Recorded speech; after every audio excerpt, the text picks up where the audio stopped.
Hey guys.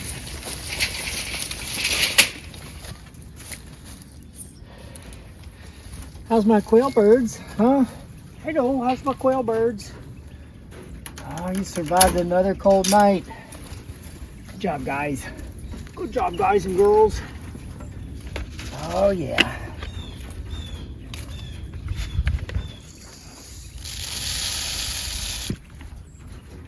Here's your food.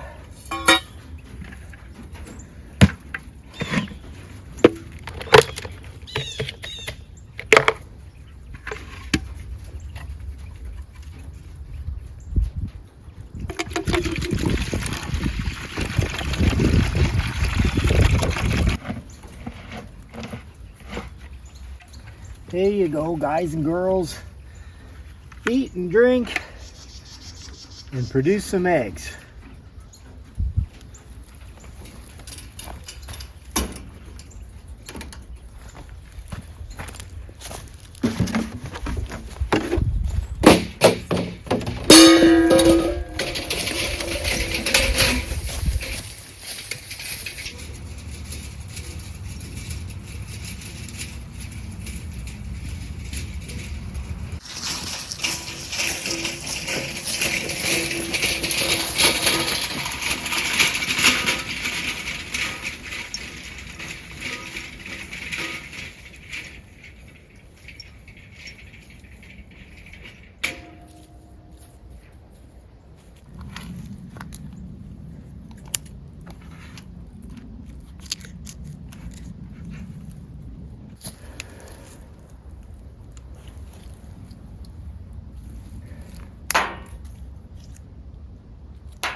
Hey girls, how you doing? We still got some food, that's good. I'll give you some more. Just so I don't have to come down here and disturb you for a couple more days, okay? There, I don't want to keep you open too long, let all your heat out.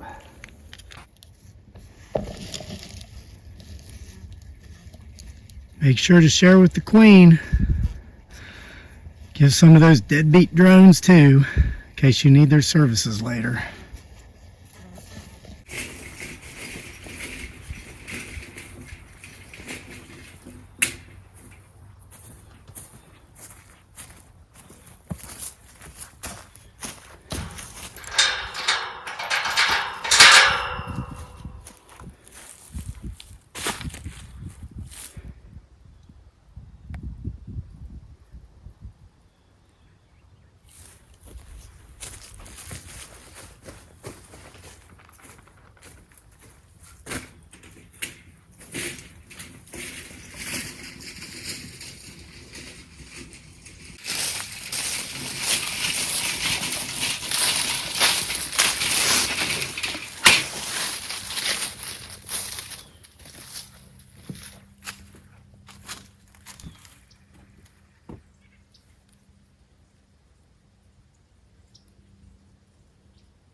Well, officially it's not yet winter as of this recording, but as you can tell by the partially frozen pond behind me here in our front yard, it's officially cold. Got down to I think 20 last night. The pond was completely frozen over just on the surface here this morning.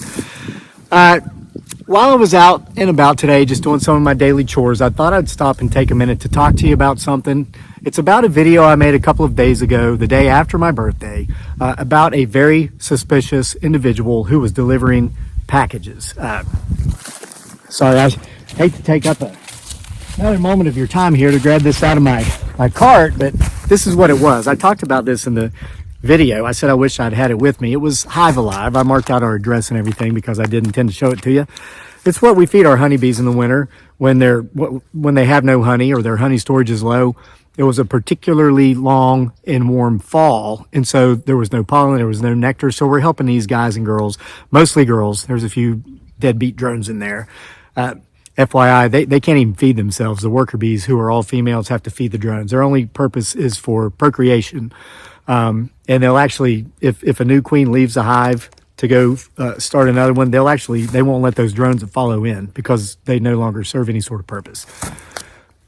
Somewhere right now, there's a guy in a house living off of a woman who's living off of the system who thinks he's the man of the house. That guy's nothing more than a drone bee.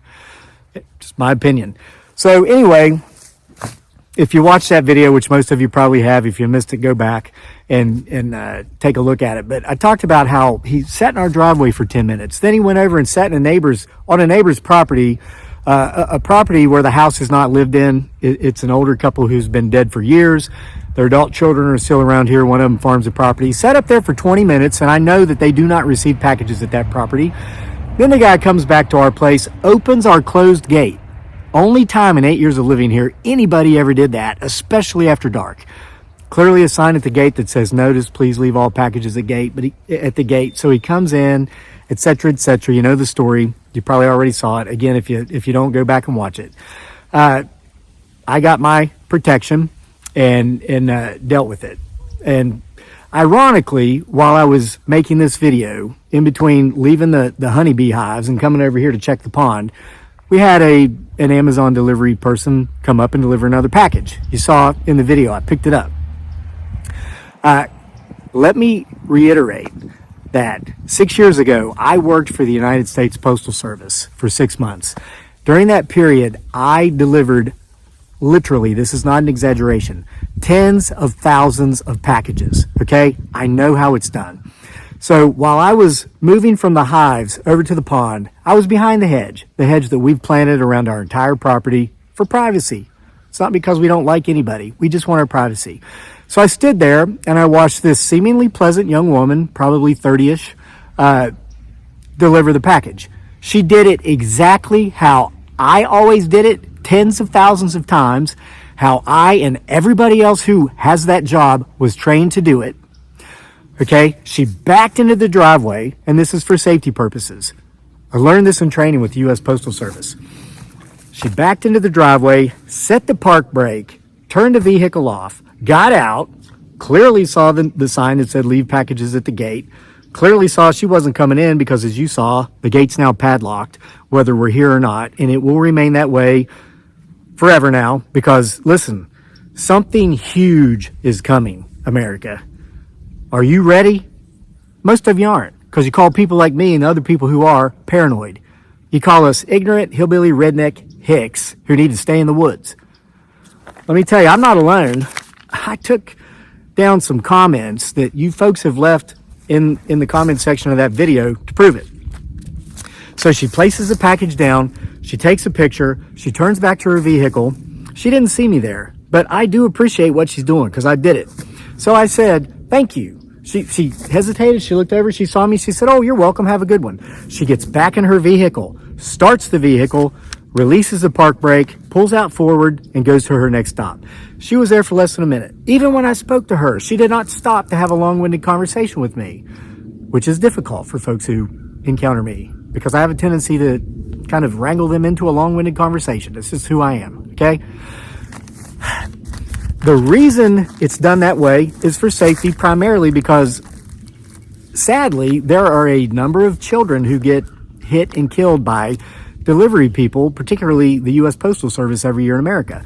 It's exciting for kids to go get the mail. When you have a little kid, you'll remember you would let them go get the mail. Kids would be chasing the mail trucks and the trucks wouldn't see them and they'd run them over. So that's why they're to back in everywhere they go so that when they are pulling out, and also they have to honk. Before they back in, they have to honk to let people know they're backing up. We've had the same mail carrier since we've lived here for 8 years. This was not who delivered this package today, but our carrier does that every single time she comes out here because she does her job well. She understands it. She does it well. And I've tried to talk to her from time to time.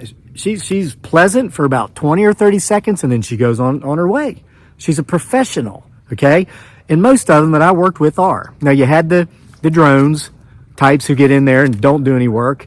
They have no problem letting those around them do their work for them. And unfortunately, unlike beehives, they have a union, so you can't get rid of them. I literally know of a guy who got fired for throwing away boxes of mail he didn't want to deliver. The union got his job back for him, plus back pay. That's just how it is. That's the world we live in. And this is another reason why most of you are not prepared for what's coming. Listen, it's about instinct. It's there in all animals, which as much as we might want to think we're something special on this earth, we're just animals. The birds, the bees, they all have it. They listen to it because if they don't, they'll die. Our instincts are put there for survival purposes. Now, listen to this. In most cultures around the world, as in all of them except a handful of Western nations, Western advanced nations, those folks still listen to their instincts because they have to survive. Okay? You get outside the comfort of your plush little zip code where you don't know what it's like to be hungry and not know where your next meal's coming from, where if you're not cutting and splitting and burning your own wood to stay warm, you'll freeze to death, you'll understand these things a little bit more. Here's one of the biggest problems with American culture. We have been taught not to listen to our instincts. We're told that if we listen to our instincts in regard to maybe when we're sizing up another person or a situation, that we're all these terrible things. First of all, we're mentally ill, okay? We're paranoid. We need therapy. We need medication. You know, I get plenty of those comments. Now, if that person that maybe we're a little suspicious of, or if we're in an environment, a situation where we're suspicious or we feel a little uncomfortable, and the folks around us or the people we're suspicious of don't quite look like us, then we're told we're racist, we're xenophobic, all these other terrible things. Well, nobody wants to be called those things because, I mean, if you're in the line of work I'm in, you get canceled. If you're not in social media content creation, you'll get locked under the jailhouse. I mean, that's just how it goes. So people just stop listening to their instincts. Now, I've mentioned before, most of you know this, I was in the Army. I served in combat in Iraq. Listening to my instincts and my battle buddies, men and women who were black and white, Latino, Latina, Asian, straight, gay, bisexual, everything. We all listened to our instincts and we all came home. Those of us who were in my unit, except one, but when I went to basic training, and anybody who ever served in the military, they can tell you this. One of the things we're trained to do, one of the things that we're retaught is to listen to those instincts because it keeps you alive in particularly bad situations. Now, I'm not alone in this. A lot of you have been supportive in your comments, and I'm going to read some to you, and I'm going to start with one that's on the bottom of the list. This comment, and it's interesting, and a couple of comments were held for review. Let me tell you, I honestly believe, and this comes not from an opinion of mine, and this comes not from watching legacy media outlets or reading particular books or hanging out with certain groups. This comes from experience, real world experience. I've been around the world multiple times. I've lived in multiple countries within multiple cultures. I'm not talking about going to a place and staying on a 5-star resort for 10 days and thinking I know something about the place. I'm talking about going into the villages and living among the people at times with no electricity, with no running water, with no any sort of protection other than myself and my own skills. Let me tell you, those instincts was the best set of skills I could have had. That's why I'm here now. Okay? This first comment I'm going to read you was held for review. By who? By YouTube. Owned by Google, of course. And it was held by review by artificial intelligence designed by them. For what purposes, I know not. And again, this was a comment left on the video about this suspicious individual delivering that package that night.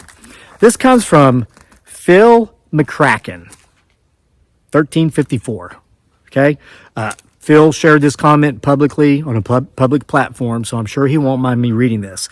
And again, comment held for review. And I wrote in there, why? Why is that? See if you can figure out what's offensive about this comment. Phil writes, I'm out in the country as well. My driveway is 1,200 feet long. It's sort of the same situation as you. I cannot see the road from my house, and the drive is shared toward the top of the drive near the main road. I have 2 gates between me and the main road that are always chained and locked regardless if I'm home or not. I also have cameras around the property, and I have a whole box of crayons. Now, you know what that means. I can't say it on this social media platform, or I'll be disappeared. They call it canceled, okay? He finishes by saying, I'm an ex-cop, and I'm former military. It's not paranoid to be aware. Peace, brother, and happy birthday. Phil, thanks for the birthday wishes, and thank you for your comment. Now, I've had people email me. We have an email address associated with the YouTube channel. I'll have people email and say, why did you ban me? You know, all these bad things. I've watched you for years and blah, blah. I don't ban people. I don't remove comments. I don't hide comments. I don't have time for that, okay? I wish that I had the time to read more comments and address them because there's so many, but we've got 1.4 million followers and subscribers combined on our social media platforms, be it YouTube, we're on Facebook with over 1 million followers there, we're on Instagram. It's not that I don't read your comments and address them because I don't care. I do care. It's hard to find the time. And then we have our lives on top of that, you know? So anyway, let me read you another one, and I'm going to wrap it up. I appreciate the time you spend with me with these videos. It makes it worth making them. And I know your time's valuable, and I'm going to, try not to jibber jabber on here too much. But here's another one. And this one also, and I notated it, comment held for review. Why? Why? Please let me know what is offensive about this comment as you see it. This is from Jimmy Blythe-M2V, okay? Jimmy Blythe writes, I would like to say that in this day and time, a lot of strange things are going on. Not trying to scare anyone, but living in the woods is a little bit risky as far as needing help from police and fire. So word to the wise. Response time in the city is 8 to 10 minutes. How much longer out in the country? I live in Arkansas, and it can be even longer than that. So a couple of good-sized dogs is a must. This should put an end to this kind of trouble. Shepherds are great and loyal family dogs. Can be a great asset to your place, and teaching other family members how to shoot and having their own firearm is invaluable. Stock up on goods and ammo. If you do this, you can be prepared for what is possible in the future to survive. Jimmy Blythe just confirmed everything that I just said before I started reading these comments. Why was that comment held for review? I'm convinced that it is by design that they, whoever they are, and I'm not being paranoid, this is bigger than paranoia. It's certainly bigger than me, despite my vast real-world experiences. And yeah, FYI, I do have a college degree. I mean, but I'll tell you, the best education I've ever gotten is the one I've gotten out there in the real world.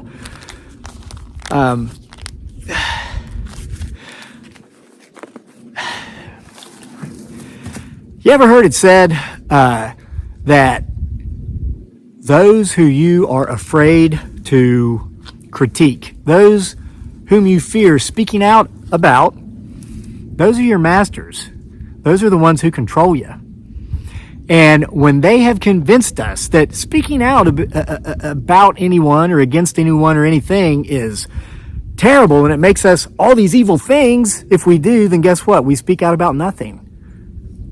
We're no different than that flock of sheep about a mile down the road from me and take a turn to the left. No different as far as that way of thinking goes, okay? Well, what about instinct? Why don't those sheep listen to instinct? Because they've been domesticated by their masters. Put 2 and 2 together. See you for more next time.